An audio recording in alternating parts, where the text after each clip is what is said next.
processo urbanístico do prédio em construção a escassos metros da Igreja do Senhor dos Navegantes, nas Caxinas, está assente num alvará caducado desde setembro de 1991, está erguido sem autorização em terrenos de domínio público marítimo e viola o plano diretor municipal. São estas as principais conclusões da ação interposta no Tribunal Administrativo e Fiscal do Porto por um grupo de 13 cidadãos das Caxinas. Querem ver declarado nulo o loteamento e demolida a, e passo a citar, aberração de 16 metros de altura que está a surgir quase colada à igreja. O porta-voz do grupo de cidadãos, Abel Coentrão, explica que foram detectadas um conjunto de nulidades no processo urbanístico que teve início a 17 de agosto de 1981. O alvará, continuou a contar, foi dado como caducado em setembro de 91 e aí começaram, diz, as ilegalidades com sucessivas alterações ao loteamento que cada vez aproximavam mais o prédio do templo.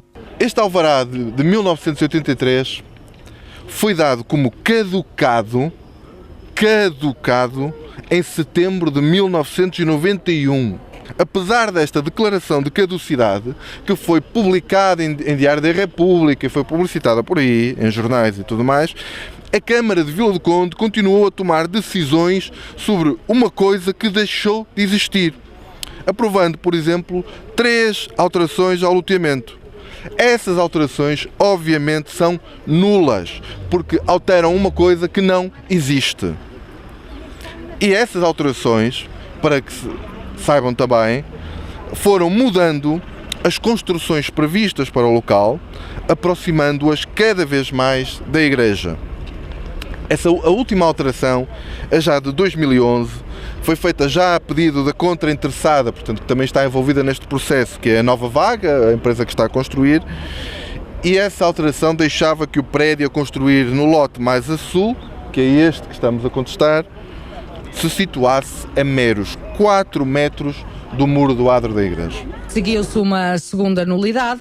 O terreno está em domínio público marítimo, a menos de 50 metros do mar, e carecia por isso de uma autorização judicial que permitisse a construção. Alteração essa que nunca foi pedida. Por outro lado, diz Abel Coentrão, o projeto viola claramente o PDM, que prevê um afastamento mínimo de 8 metros ao muro da igreja. Acresce ainda, e não é um pormenor, que o projeto viola o plano diretor municipal.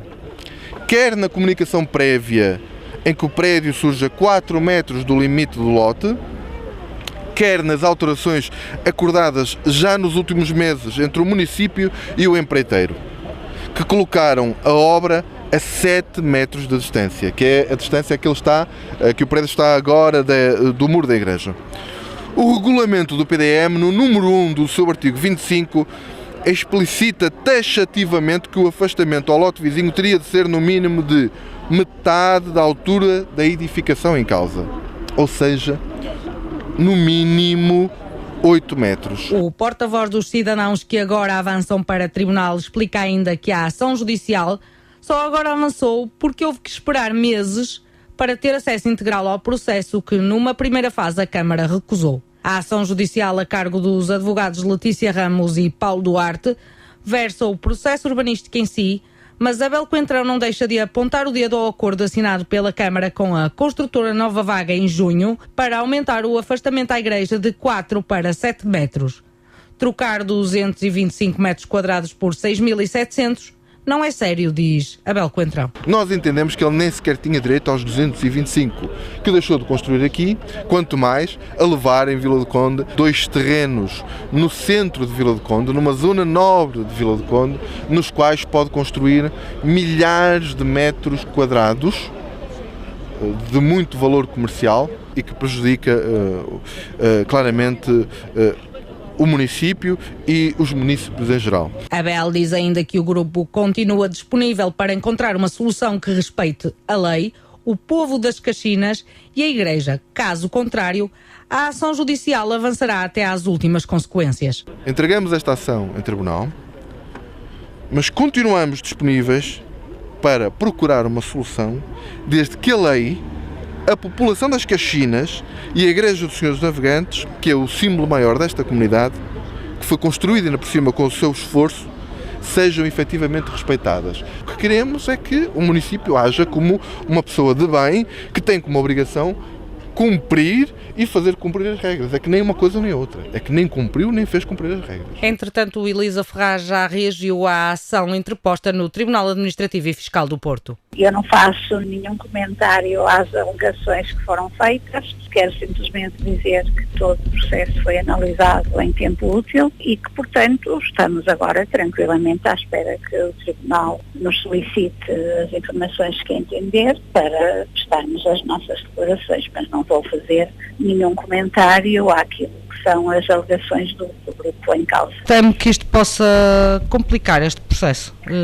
Não temo absolutamente nada. Nós, em tempo útil, munimos-nos e tomamos todos os esclarecimentos, como eu tenho dito sempre publicamente, no sentido de nos ser garantido da legitimidade da nossa intervenção e da legalidade, de modo que não estou nada preocupada, aguardo serenamente, respeitando a tomada de posição do grupo em causa e, portanto, prestaremos os esclarecimentos que forem considerados necessários. O grupo entende ainda que, face aos processos judiciais em curso, a obra devia parar até que houvesse decisões.